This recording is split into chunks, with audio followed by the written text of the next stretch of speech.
তাড়াতাড়ি রিমা চলো, আমাদেরকে গোসল করতে লাগবে। আরে মারা আবার কোথায় যাচ্ছে? আরে পানিটা তো অনেক ঠান্ডা দেখতেছি, তাড়াতাড়ি কয়েকটা ছবি তুলে নি। আরে ওই লোকটা ওখানে কি করতেছে? এই যে মা শোনো শোনো, ওই দেখো তোমার মনে হয় ছবি তুলতেছে, তাড়াতাড়ি আমার রুমে চলে যাই। আরে রাজু থাক, আমরা চলে যাই অন্যখানে। আরে ওই লোকটা তো দেখি এখনো ছবি তুলতেছে, এর একটা ব্যবস্থা করতে হবে। যাও মা মেরে আসো। আচ্ছা ঠিক আছে, এখনই চলে যাইতেছি, তাড়াতাড়ি আমার রুমে চলে যাই। এই তো রুমে আসলাম, লোকটা মনে হয় রুমে চলে গেল, তাড়াতাড়ি আমাদেরকে যাইতে লাগবে। তাড়াতাড়ি চলো তাড়াতাড়ি চলো, এই তো চলে আসলাম। এই যে শুনতেছেন, আরে কে ডাকলো? আমরাই ডাকলাম, এই যে খান ঘুষি। ওরে বাবা, আমি তো অজ্ঞান হয়ে গেলাম। তাড়াতাড়ি ফোনটা বের করতে লাগবে, প্রথমে লকটা খুলে নেই। আরে মা তাড়াতাড়ি ডিলিট করো। আরে এটা কি?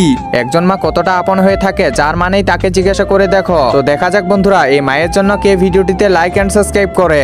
আর যারা মাকে ভালোবাসো না, তারা ভিডিওটি থেকে দূরে থাকো। কি হলো মা? এই যে দেখো, লোকটা তো আমার ছবি তুলেনি, আর তোরও ছবি তুলেনি, লোকটা নিজের ছবি তুলছে।